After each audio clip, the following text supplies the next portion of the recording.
এই গুরু সৎগতির নতুন আলোচনায় আবার সকলকে প্রণাম জানিয়ে নিবেদন রাখছি। জীবনের সবচাইতে গুরুত্বপূর্ণ বস্তু হলো প্রাণবায়ু।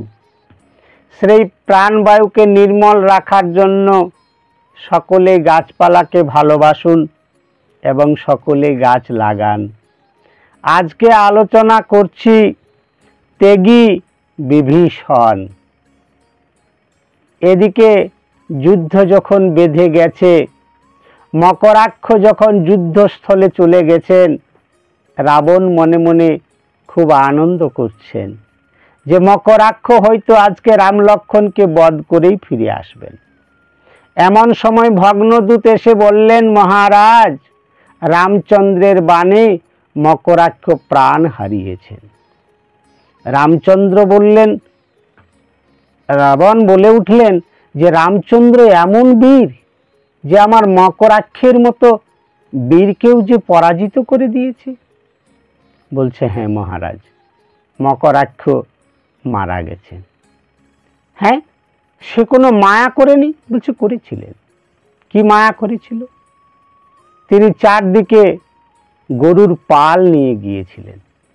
ওনার উপলব্ধি ছিল যে রাম লক্ষ্মণ হয়তো গোবধ করবেন না,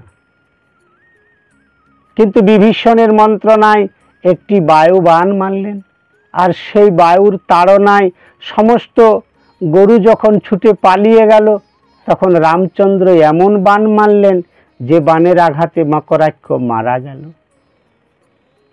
সেই ভগ্নদূতকে রাবণ বলতে লাগলেন, দেখো বিভীষণ কেমন এক এক করে তার জাতির এই রাক্ষস কুলের সমস্ত বীর সৈন্যদের,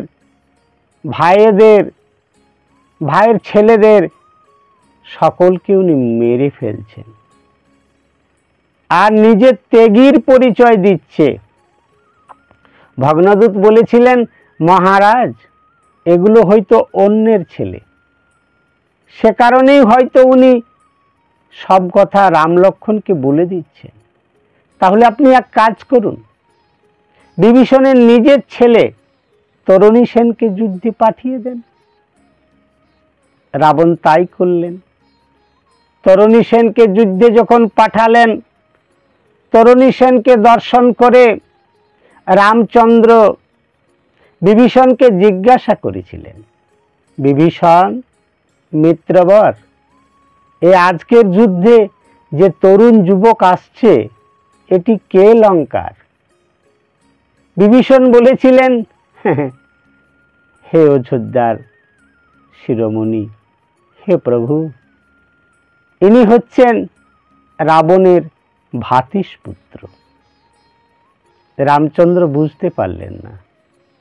বিভীষণ বললেন না আমার ছেলে বলে, উনি ভ্রাতুষ্পুত্র বলেছিলেন। রামচন্দ্রের সঙ্গে যুদ্ধ হলো, তরণী সেন বীরগতি প্রাপ্ত হলো, তার কাটা মুন্ডটাও রাম নাম উচ্চারণ করতে লাগলো। অবশেষে রামচন্দ্র সেই কাটা মুন্ডটা জড়িয়ে নিয়ে উনি যেন দুঃখে বিহ্বল হয়ে উঠলেন। রামচন্দ্রের চোখেও যেন জল এলো। বিভীষণ যেন কাতর হয়ে উঠলেন। বিষণ্ণ বদন দর্শন করলেন প্রভু রামচন্দ্র। জিজ্ঞাসা করলেন, হে বিভীষণ, আজ তোমার এত দুঃখ কেন?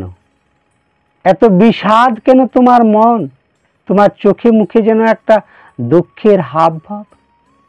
বিভীষণ সেদিন বলেছিলেন, প্রভু, আজ হতে আমার আর পিণ্ড পাওয়ার কোনো আশা রইল না। হে ভক্ত সমাজ, হে মানবকুল, হে আমার ভক্তিমতী মায়েরা, দেখুন ত্যাগী বিভীষণ, যিনি ভগবানের জন্য সব কিছু ত্যাগ করলেন। নিজের সন্তানের মোহ মায়া স্নেহ মমতা সব কিছু যেন ঈশ্বরের দেওয়া, ভগবানের দেওয়া, আমার আপন বলতে কিছু নাই।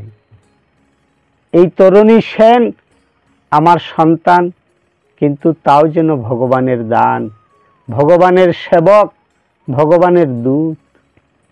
উনি কোনো কৃপণতা করেননি, উনি কোনো মোহ রাখেননি, উনি কোনো মায়ার বসে বসাধীন হননি। উনি ভগবানের চরণে উজাড় করে সব কথাগুলি বলে দিয়েছেন। ত্যাগী তাকেই বলা হয় যিনি ভগবানের শ্রীচরণে সব কিছুকে আত্মসমর্পণ করে দিতে পারেন। এই জীবন, এই দেহ, মন, প্রাণ, যৌবন, সংসার, ধন সম্পদ, টাকা পয়সা, গাড়ি বাড়ি, ছেলে মেয়ে, সব কিছু যেন তারই দান। সব কিছু যেন ঈশ্বরের কৃপায় পেয়েছি। ঈশ্বর ইচ্ছা করে আমাকে দিয়েছেন, ওনার ইচ্ছাতেই ইচ্ছাময়। ত্যাগী বিভীষণের মুখ দিয়ে, ওনার আচরণের মধ্য দিয়ে মানব সমাজকে এই ত্যাগেরই শিক্ষা উনি দিয়ে গেছেন।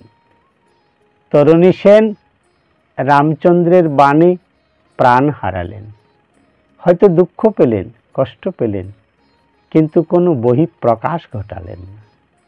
ত্যাগীর এটাই আদর্শ লক্ষণ। ত্যাগ ছাড়া কখনোই মুক্তি লাভ করা সম্ভব নয়। আজকে এই পর্যন্ত রইল। আগামী আলোচনায় আবার দেখা হবে। ততক্ষণে সকলেই সুখে থাকুন, শান্তিতে থাকুন, আনন্দে থাকুন, সৎগতির সঙ্গে থাকুন। নমস্কার।